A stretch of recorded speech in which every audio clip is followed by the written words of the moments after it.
Mommy, wake up, wake up. My daughter shook me gently, her face full of worry. Sarah, what's wrong? I asked, rubbing my eyes as I woke up. Mommy, I think you shouldn't be with Daddy anymore, she said urgently. I was wide awake in an instant, confused by her words. What do you mean? I asked, trying to understand.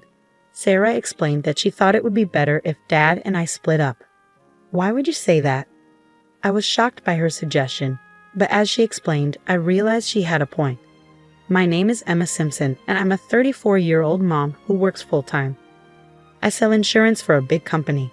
Balancing work and taking care of Sarah, especially since I have to drop her off and pick her up from daycare, is tough. I have to finish all my work between 9 o'clock a.m. and 5 o'clock p.m. I've been doing this job since before I got married, and now more than 10 years have flown by. I've worked hard and earned my place in the company. Even though I have a family, I can't afford to slack off at work. Why do I work so hard? It's for my daughter, Sarah. She just turned 5, and she's such a bright kid. Sometimes I'm amazed by how mature she is for her age. My husband and I want to give Sarah all kinds of experiences and lessons, but in today's world, everything costs money. So for Sarah's future, I need to work hard to earn as much as I can. I push myself every day just in case something unexpected happens. Some people might say, you don't need to work so hard. Doesn't your husband earn enough? Well, yes, he does work. But here's the thing, my husband's job isn't very stable. He works for a company that hasn't been doing well lately, so his salary keeps getting smaller. Right now, it's only about a third of what I make. It's hard to rely on him for money. The other night, after Sarah went to bed, my husband came to me nervously. Emma, can I borrow some money? He asked. What for? I haven't even got this month's paycheck yet, I replied. I promise I'll pay it all back next month. I had a few drinking parties and some other expenses. I'm short on cash, Keek explained. Wait, you spent your entire salary on yourself? I can't believe it, I said, surprised. I'm sorry, but I couldn't say no. Lately this has been Keith's behavior. He always finds an excuse not to give me the agreed living expenses and even asks me for money. He usually says it's for drinking parties or to help his parents. I can't be sure if he's really spending money for those reasons, but I've stopped confronting him about it. It seems like he always relies on my money. What would he do if I didn't lend it to him? Remembering our past talks, Keith mentioned he finds it hard to save money and his bank account is almost empty. That means if he needs cash, he has to borrow it from somewhere, possibly getting into debt. With a 5-year-old daughter, I don't want her to grow up thinking her dad is bad with money, so I usually end up lending him money. Okay, how about $200? You're a lifesaver, Emma. I promise I'll pay you back everything next month, Keith said gratefully. You always say that, but you've never actually paid me back, have you? I replied, feeling frustrated. Well, I'm sorry. But this time, I'll definitely pay you back, and I'll stop going to drinking parties, Keith promised. You better think it through. Our priority is Sarah, I reminded him. I know, Keith said, sounding remorseful. I couldn't help but wonder if Keith truly understood the seriousness of our situation.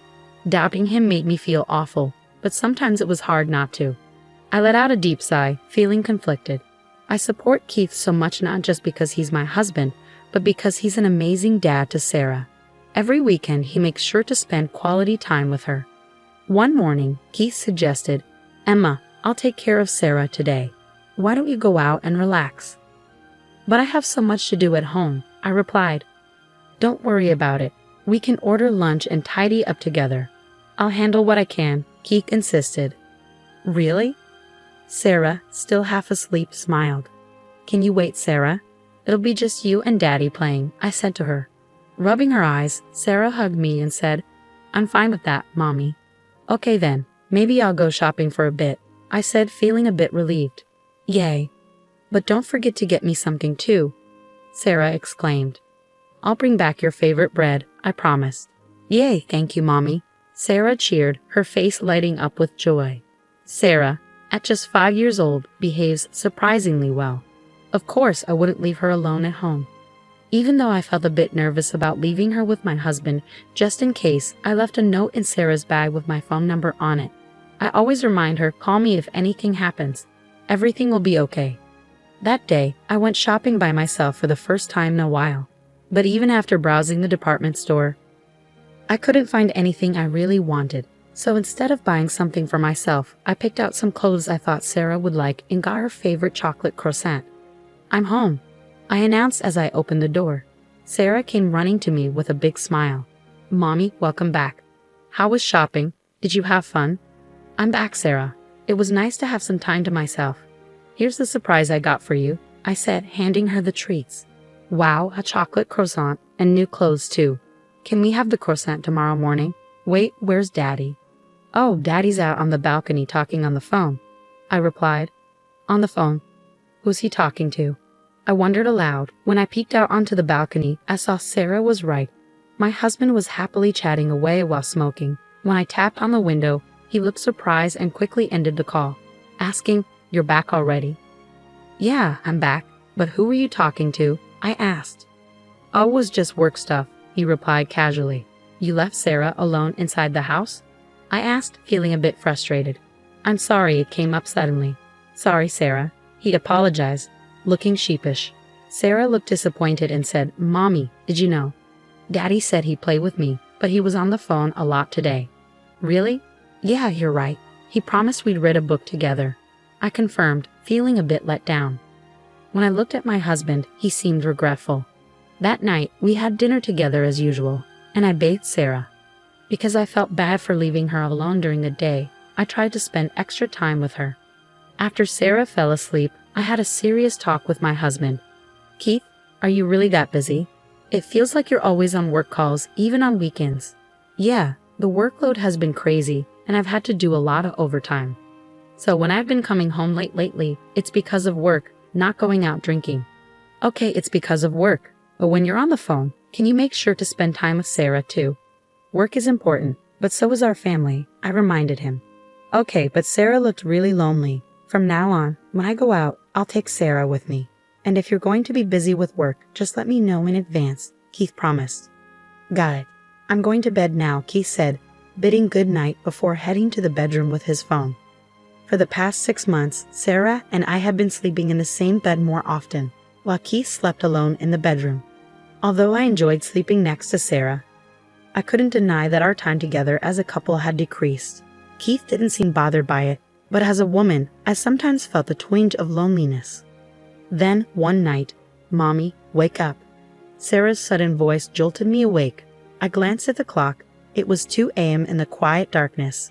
Keith must be asleep in the other room. I sat up and asked Sarah what was wrong. "Mommy, I have a request," Sarah said seriously. "A request? What is it?" "I want you to break up with Daddy." "What?" Sarah's words snapped me out of my drowsiness instantly. "What did you just say?" "Mommy, I want you to break up with Daddy." Sarah had indeed said those words. Trying to mask my shock, I looked into her eyes. "Why would you say something like that?" "Because, Mommy, if things stay like this, you're in danger." "Danger? What do you mean? I'm okay." "But Dad, he wants to hurt you."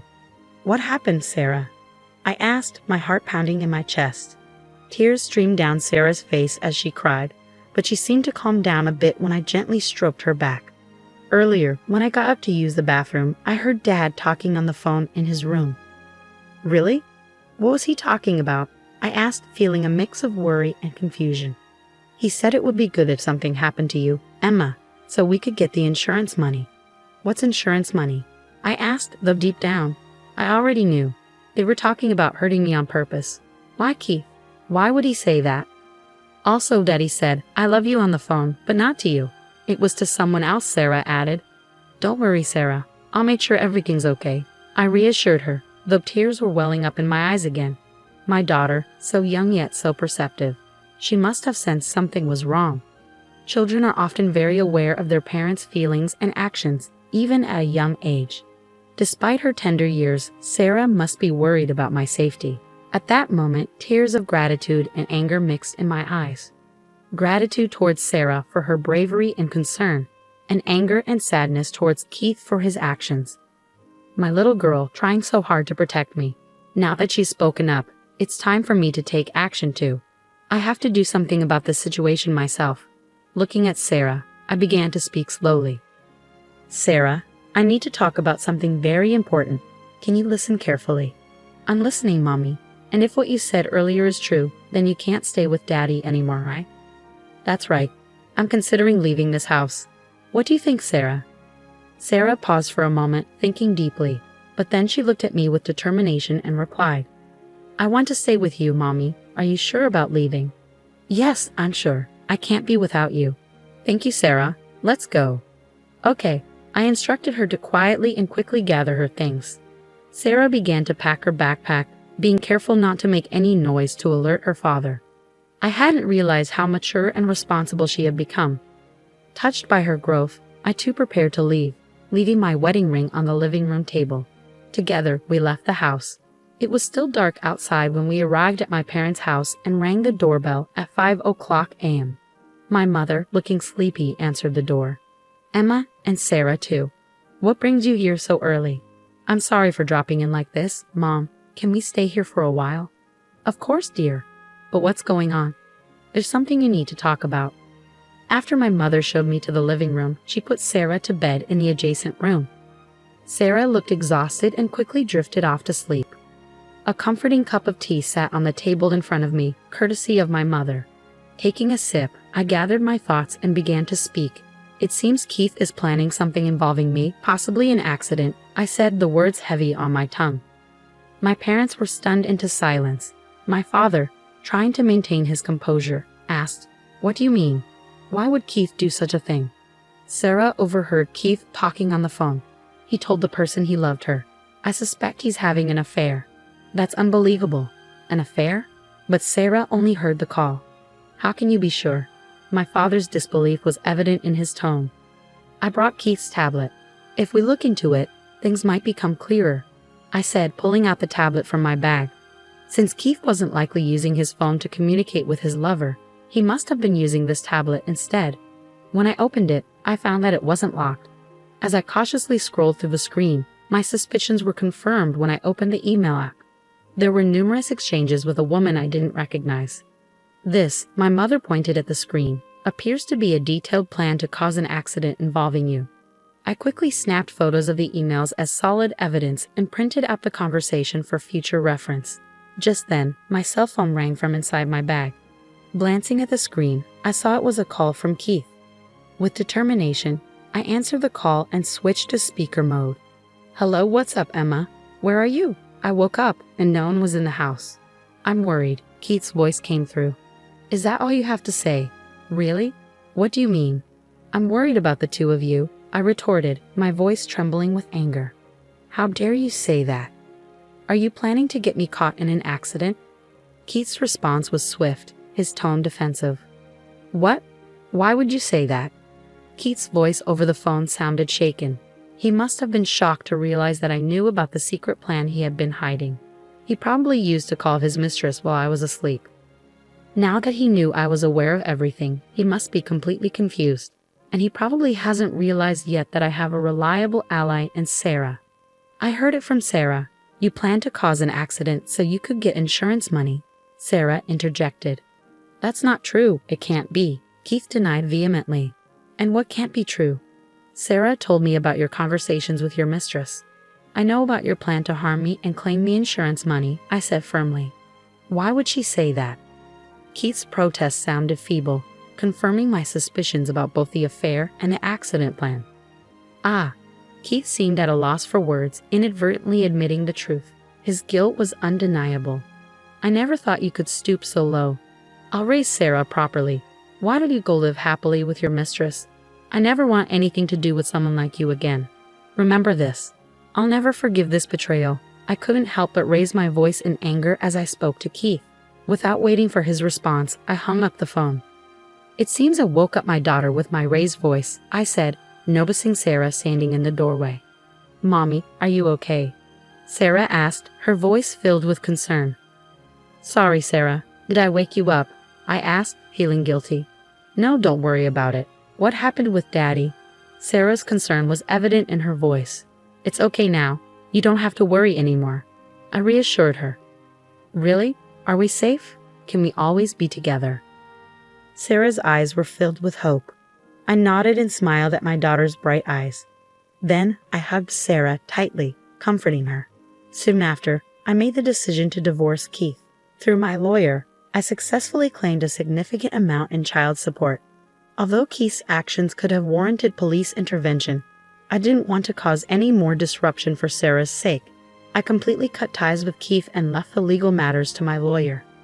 I later heard that Keith was abandoned by both his parents and his mistress shortly afterward. Now he struggles to pay child support and settle property division. On the other hand, Sarah and I started a new life in a new house. Sarah adjusted well to her new nursery school and seemed to enjoy every day. While there may be challenges ahead for us, I believe that with Sarah by my side, we can overcome anything. She is my absolute partner, and together we can face whatever comes our way.